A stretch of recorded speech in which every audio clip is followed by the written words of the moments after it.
तुम्ही पाहत आहात MCN न्यूज मराठी।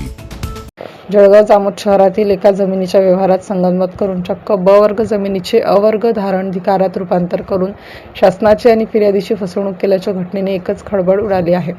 या प्रकरणी जळगाव जामोदचे दुय्यम निबंधक सुनील पंढरी चव्हाण यांच्यासह एकूण 6 जणांविरुद्ध जळगाव जामोद पोलीस स्टेशनमध्ये विविध कलमान्वये गुन्हे दाखल करण्यात आलेले आहेत।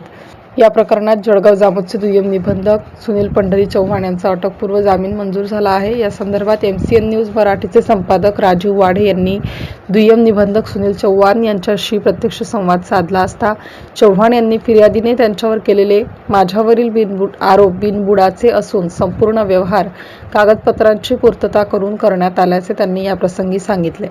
तर जळगाव जामोद पोलिसांनी केलेल्या विविध आरोपात संदर्भात आपण उच्च न्यायालयात दाद मागणार असल्याची माहिती सुद्धा त्यांनी याप्रसंगी बोलताना दिली।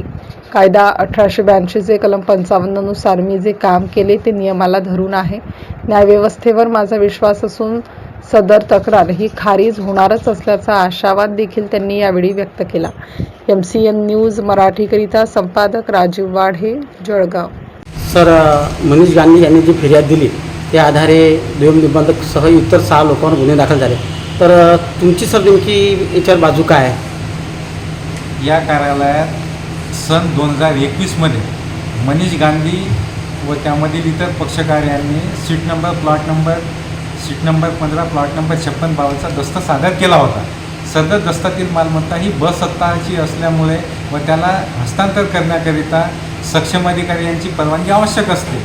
त्यामुळे त्यावेळेस इसार पावतीचा दस्त नोंदविण्यात आला होता, परंतु या कार्यालयात नोंदवलेल्या इसार पावतीची नोंद दप्तरी कुठेही दाखल होत नसल्यामुळे किंवा त्या इसार पावतीच्या आधारे म्युटेशन हस्तांतरण होत नसल्यामुळे त्याबाबत पुढे भविष्यात पक्षकाराने कोणता दस्त नोंदणी सादर केला तशी ती मालमत्ता आपल्याला इथं संगणक प्रणालीमध्ये दिसून येत नाही। त्यामुळे सन 2025 मध्ये संबंधित पक्षकार यांनी या कार्यालयात दस्त नोंदणी सादर केला।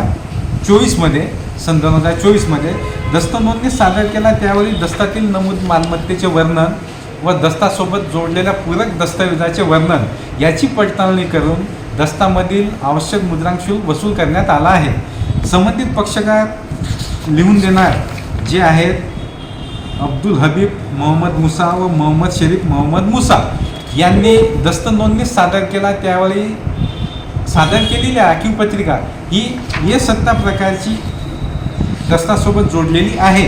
तसेच नगर परिषद यांच्याकडील प्रमाणपत्रसुद्धा हे सत्ता प्रकारचे आहे व दस्तामधील इतर जे नमूद वर्णन आहे त्या नमूद वर्णनाचे अवलोकन करून सदरचा दस्त नोंदणी करण्यात आला। सर, सदर फिर्यादीचा असा आरोप आहे की सर्व कागदपत्र तपासणी करणे हे दुय्यम निबंधक यांचे काम आहे।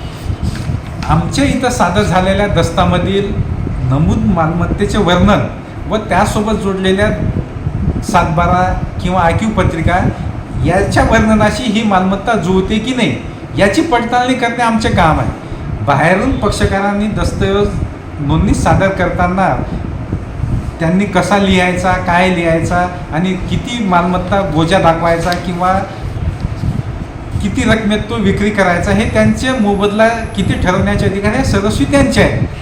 एकदा या कार्यालयात दस्त सादर झाल्यानंतर दस्तामधील नमूद मिळकत बाबत काही आक्षेप आहे का हे तपासण्याचे अधिकार आमचे आहेत, परंतु सादर केलेल्या दस्तातील मिळकत ही आक्षेपित असल्याचे दिसून आले नाही, कारण की त्यांनी असत्ता प्रकार असल्याचे सर्व कागदपत्र आमच्याकडे दस्त नोंदणीसोबत सादर केले होते। त्यामुळे जी दस्तासोबत जोडलेली आखीव पत्रिका आहे त्याचनुसार दस्तातील मिळकतीचे वर्णन लिहिले आहे की नाही व त्यानुसार मुद्रांक शुल्क भरणा केला आहे की नाही याची पडताळणी करून आपण दस्त नोंदणी केला आहे। यामध्ये आमच्याकडे ज्या काही नोंदणी अधिनियमातील तरतुदी आहेत त्यानुसार या कार्यालयात दस्त नोंदणी केल्या जाते। नोंदणी अधिनियमातील कलम 44 नुसार दस्तातील नमूद मालमत्तेचे वैधता तपासण्याचे अधिकार हे दुय्यम निबंधक यांना नाहीत। मालमत्ता हस्तांतरण अधिनियम 1982 मधील कलम 55 नुसार दस्तातील मिळकत हीच आहे की नाही याबाबत लिहून घेणार व लिहून देणार यांनी खातरजमा करणे आवश्यक आहे। याबाबत दुय्यम निबंधक यांना वैधता तपासण्याचे अधिकार नाही किंवा त्यांनी वैधता त्याची खात्री करून घेण्याची आवश्यकतासुद्धा दुय्यम निबंधक यांना नाही. दुय्यम निबंधक हे केवळ नमूद मिळकतीचे बाजार मूल्यावर मुद्रांक शुल्क व नोंदणी फी वसूल करून दस्त नोंदविल्या जातात. यापूर्वीसुद्धा सन 2024मध्ये या पोलीस अधिकाऱ्यांनी कोणत्याही आमच्याकडील नोंदणी अधिनियमाची किंवा मुद्रांक शुल्कातील तरतुदीची कोणतीही खातरजमा न करता सन 2024मध्ये FIR क्रमांक 414 नुसार गुन्हा नोंदविण्यात आला होता. त्यावेळेससुद्धा मी माझे मत या पोलीस स्टेशनला दिले होते आणि आमच्या नियमातील तरतुदीनुसार अनुषंगिक जबाबसुद्धा देखील दाखल केला होता.